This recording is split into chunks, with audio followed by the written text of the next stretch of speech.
خب رسیدیم به قسمت دوم از داستان نعیم ابن مسعود رضی الله عنه. اگه یادتون باشه ما گفتیم نعیم ابن مسعود شخصیت ثروتمند و خوشگذرانی بود که در سرزمین بنی قطفان زندگی میکرد، رفت آمد زیادی هم با یهود مدینه داشت به خاطر خوشگذرانی ها و مجالسی که وجود داشت. اهل خرج بود، اهل به قول معروف اسراف و اطراف و به قول خودشون اهل سخاوت هم بود و در جنگ احزاب همراه شد، این هم با قبیله خودش که در برابر پیامبر قرار بگیره و گفتیم اسلام رو نپذیرفتیشون به سبب اینکه نمیخواست که اون لذت ها و تفریحاتی که داشت انجام میداد نامشروع از دست بده. اما این اشاره هم کردیم یادتون باشه که یهود بنی قریظه بنی نضیر در مدینه پیمان شکسته بودن و مشرکان عرب رو تحریک کردن شما هم بیایید ما هم از دو سمت بتونیم مسلمانان رو نابود کنیم و اشاره کردیم 20 روز از این جنگ گذشته بود. پیامبر خدا صلی الله علیه و آله دعا کرد خدایا خودت تو رو سوگند میدم که ما رو یاری کنی، ما رو رها نکنی و نعیم بن مسعود دراز کشید به آسمان نگاه میکرد در یکی از این شب‌هایی که مسلمانان تحت محاصره بودن. با خودش فکر کرد. ببینید یک گفتگوی درونی، یک محاوره نفسی اصطلاحاً. در این گفتگو نعیم بن مسعود به این نتیجه رسید وای با حال تو چی کار داری میکنی؟ تو که حقیقت رو فهمیدی، فقط برای لذت‌های آنی داری این کار رو میکنی و مسائل عصبی و جاهلیت میخوای شمشیر رو دست خودتو آلوده بکنی به خون نیزه خودتو، به خون مسلمانان و یاران محمد که داره به نیکی دعوت میکنه، محمد که به بندگی دعوت میکنه، محمد که به احسان به یتیمان و بیوه ها و نیازمندان دعوت میکنه. چرا میخوای این کار رو بکنی؟ در همین گفتگو بود که قلب نعیم بن مسعود به سمت اسلام باز شد، سینه‌اش گشوده شد. یواشکی در نیمه های شب، در اون تاریکی شب، نعیم بن مسعود از لشکر که درش قرار داشت، در اون لشکرگاه به اصطلاح خودش، اون پایگاه نظامی که اون موقع اینجوری ذکر کنیم، بیرون اومد و به نزد رسول خدا صلی الله علیه و آله رفت. وقتی که پیامبر یه دفعه در اون نیمه های شب اون رو دید که نعیم در مقابلش ایستاده، پیامبر گفت نعیم ابن مسعود تویی؟ گفت بله یا رسول الله من نعیم ابن مسعود هستم. پیامبر گفت چی شده تو در این وقت شب اومدی اینجا؟ بگو داستانت چیه؟ یا گفت قال جئت یا رسول الله لاشهد ان لا اله الا الله و انک عبد الله و رسوله. من اومدم شهادت بدم به یگانگی الله و اینکه تو بنده اون هستی و فرستاده اون هستی و اینکه اون چیزی که تو آوردی حق هست. بعد رو کرد یا رسول الله من مسلمان شدم الان و اما قوم من تا این لحظه نمیدونن که من مسلمان شدم، به من دستور بده هر کاری رو که میخوای. الان من در خدمت شما هستم برای اون چیزی که شما میخواید. رسول خدا صلی الله علیه و آله گفت نگاه کن تو الان در بین ما یک نفر هستی اما میتونی کار بزرگی رو انجام بدی. برو به طرف قوم خودت و در بین اونها سستی ایجاد کن، در بین اونها فاصله بنداز اگر میتونی، چرا که جنگ در واقع یک حیله و یک نیرنگ هست و فریب هست و این هم یک ابزار هست. ببین اگر تو چه میتونی در این کار بکنی که بین اینها اختلاف ایجاد کنی. گفت چشم یا رسول خدا من میرم، کاری خواهم کرد که انشالله خداوند شما رو راضی بکنه. نعیم بن مسعود بدون توقف رفت پیش بنی قریظه. خب باشون ارتباط داشت، از قبل با اونها دوست بود، همراه بود، در مجالس شرکت می‌کرد، اونها بهش اعتماد داشتن. اونها گفتش که یا بنی قریظه میدونید چیه؟ گفت نه. گفت نگاه کنید بین من و شما دوستی قدیمی هست، ما با هم ارتباط داشتیم از گذشته و من خیرتون رو میخوام. گفتن بله ما میدونیم تو بین ما بودی و تو اصلا متهم نیستی بشی ما که بخوای تو بدی ما رو بخوای. گفت نگاه کنید قریش قطفان که در این جنگ هستن، خب اونها دنبال انتقام هستن، دنبال اهداف قومی و قبیلگی خودشون هستن، اما شرایط شما که با اونها فرق میکنه.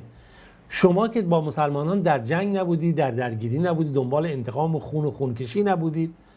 گفتن چگونه؟ گفت نگاه کنید این الان مدینه شهر شماست، در این شهر زندگی میکنید، متولد شدید، به دنیا آمدید، فرزندانتون تو این شهر هستن، داراییتون هست، همسرانتون هست. شما آیا اگه در جنگ اتفاق بیفته و شکست بخوره شما میتونید از این شهر برید؟ نمیتونید برید، شما اینجا جایگاهتونه. اما نگاه کنید قریش و قطفان، فرزندانشون، اموالشون، داراییشون، زنهاشون همه تو خونه های خودشون، حتی تو منطقه خودشون، دور از اینجا، دور از سپاه محمد، اومدن با محمد بجنگن. حالا اگر اونها بیان مثلا به قول معروف شما رو شما از این ور نقض عهد کردید، نقض پیمان کردید، اومد و محمد پیروز شد در این جنگ. خب کلک شما کنده است، همتون نابود میشید و از بین میرید، ناچارید این سرزمین رو رها کنید. اگر محمد تازه شکست خورد، اونها غنیمت میگیرند و غنایم میبرند، چیزی گیر شما نمیاد و شما این وسط به قول معروف سرتون بی کلاه میمونه به اصطلاح ما. و از اون طرف هم شما واقعا توان مقابله با محمد صلی الله علیه و سلم ندارید. به تنهایی مواظب باشید که وقتی این جریان فریب نخورید و ممکنه اونها یه وقت اصلا شما رو رها بکنن. شما بیاید یه کار کن، شما بیاید بگید که به این قریشیان و به این بنی قطوان اینا بگید که تعدادی از بزرگانتون پیش ما بفرستید به عنوان گروگان تا ما بتونیم بالاخره اعتماد بکنیم به شما، تا ما محمد بجنگیم، وگرنه غیر از این ما شما رو یاری نمی‌کنیم. اونها گفتن آره تو حرف خوبی میزنی، نصیحت خوبی کردی، بعد ما همین کاری گواره شما راه همینه، تعدادی از اونها رو پیش خودتون گروگان داشته باشید که اونها به خاطر همین گروگان هم شده اگه وقت مثلا شرایط جنگی به هم خورد به خاطر اون بیشتر بجنگن، شکست بخورن، شما رها میکنند و شما کشته میشید. گفتم بله حرف خوبیه. بعد از اینجا نعیم بن مسعود اومد از پیش یهودیان بنی قریظه و بنی نضیر، حالا اومد و پیش ابو سفیان که فرمانده این سپاه قریشیان بود و رود کرد بهش و کسانی که اونجا بودن. گفت قریشیان میدونید چیه؟ گفت نه. گفت من خبری به دستم رسیده، چون من بین یهودیان ارتباط دارم و با اونها دوستی دارم و از طرفی هم میدونم که بالاخره من با محمدم دشمنی دارم، اما یک مسئله هست، به من خبر رسیده که اونها نقشه کشیدن که خیانت بکنن، شما در این پیمان با شما همراه نشن و جنگ و دشمنیشون با پیامبر ترک بکنن و گفتن که بالاخره ما پشیمون شدیم، نامه نوشتن به محمد، نماینده فرستادن، ما به اون کاری که کردیم پیمان شکنی پشیمون شدیم و تصمیم گرفتیم که با تو دوباره عهد و پیمان ببندیم، تو رو یاری کنیم و شما نگاه کنید که مبادا بنی قطوان، مبادا قریش شما فریب بخورید و این کار بکنید. اونها برای اینکه بتونن محمد رو راضی کنن گفتن ما تعدادی از سران قریش و بنی قطوان رو به اسارت میگیریم، گروگان میگیریم و اینا رو به تو میدیم، تو اینا رو بکش، گردنشون هم بزن تا راضی بشی از ما که ما در این عهد و پیمان با تو هم پیمان هستیم و حاضریم ازت حمایت بکنیم و تا این دشمن قریشیان همه رو شکست بدیم. همین حرف هم رفت به قبیله خودش، گفت بنی قطوان و این مسئله براشون باز کرد. گفت مواظب باشید اگه اونها اومدن از شما گروگان خواستن، گفتن افرادی رو پیش ما بفرستید، مبادا این کار رو بکنید که اینها چنین نقشه‌ای دارن. اینجا بود که ابو سفیان گفت به به، واقعا نعیم مسعود تا عجب همپیمان خوبی برای ما بودی که به ما این اخبار رو دادیم، ما متوجه شدیم که چه باید بکنیم. ابو سفیان برای اینکه بفهمه بنی قریظه چه خبر، شرایط چیه، بالاخره پسر خودش رو به نزد اونها فرستاد، گفت برو ببین چه اتفاقی و سلام برسون، بگو نگاه کنید الان محاصره طولانی شده برای محمد و یارانش و ما هم دیگه خسته شدیم، ما تصمیم داریم بجنگیم و شما هم با ما دیگه باید همراهی کنید، دیگه ما بسه که اینقدر اینجا بیرون این شهر مدینه موندیم. این پسرش رو فرستاد و پسرش هم رفت و بالاخره صحبت کرد و گفتش که اینجوری پدرم میگه، ابو سفیان اینجوری میگه. گفتن نه ما فردا که نمیتونیم بجنگیم، فردا روز شنبه است، ما روز شنبه دست به هیچ کاری نمیزنیم و از طرفی هم 70 نفر از بزرگانتون باید بیان پیش ما، از بزرگان شما بنی قطوان، تا به عنوان گروگان پیش ما باشن تا ما مطمئن باشیم، به شما اطمینان کنیم در این جنگ. ما به شما از کجا اطمینان بکنیم که شما این کارو بکنید؟ شما میایید جنگ میشه، وسط جنگ ول میکنید، ما رو میذارید با محمد و ما اینجا قتل عام میشیم و نابود میشیم و ما توان مقابله با محمد نداریم.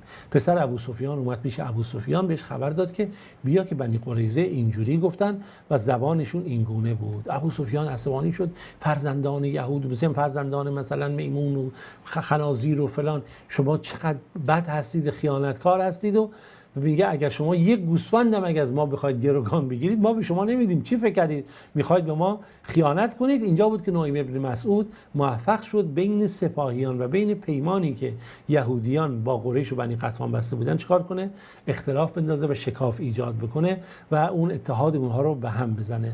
از اون طرف هم خداوند در اون شب باد سختی رو فرستاد که خیمه های اینها رو از زمین کند و اینها رو در شرایط بدی قرار داد، آتش هاشون خاموش شد و اینها چشماشون پر از خاک شده بود. از اون ور اختلاف از اون ور ترس و وحشت در دلشون افتاد، از این ورم این طوفان این بود که هیچ راهی پیدا نکردن جز این که در اون تاریکی شب همه برگردند و عقب نشینی کنند به طرف مکه و بنی قطفان. اما صبح که شد دیگه مسلمانان متوجه شدن که مشرکان رفتند و شکست خوردند که الحمدلله الذی نصر عبده و عز جنده و هزم الاحزاب وحده. خداوند به تنهایی خودش پیروز کرد مسلمانان رو و شکست داد دشمنان رو. از اون لحظه به بعد، از اون روز به بعد، نعیم ابن مسعود همیشه مورد اعتماد رسول خدا صلی الله علیه و سلم بود و در هر جریانی پیامبر ایشون رو چیکار میکرد؟ بهش بالاخره میرسید و توجه میکرد و در فتح مکه هم این بود که پرچم قبیله بنی قطفان رو به دست ایشون داده بود که وقتی وارد اونجا شدن، یادم میاد تاریخ نقل میکنه که ابو سفیان وقتی دید که پرچم دست نعیم بن مسعوده گفتن که این کیه؟ گفت نعیم بن مسعود. گفت وای عجب کاری با ما در روز خندق کرد و ما رو بالاخره در اون شرایط قرار داد و این خودش که بدترین دشمن نسبت به محمد بود، اما امروز ببینید که پرچم اسلام رو در دست گرفته که امروز این گونه داره با ما برخورد میکنه. و نعیم بن مسعود واقعا بعد از اون شرایط اسلام کامل و صحیحی داشت و در هر بعد که هجرت کرد کنار پیامبر قرار گرفت و بعد از اون در همه جنگ ها کنار پیامبر خدا صلی الله علیه و سلم بود. خب تا روز دیگه و جلسه دیگه شما همه عزیزان رو به خدای بزرگ میسپارم. خداوند یار و نگهدارتون.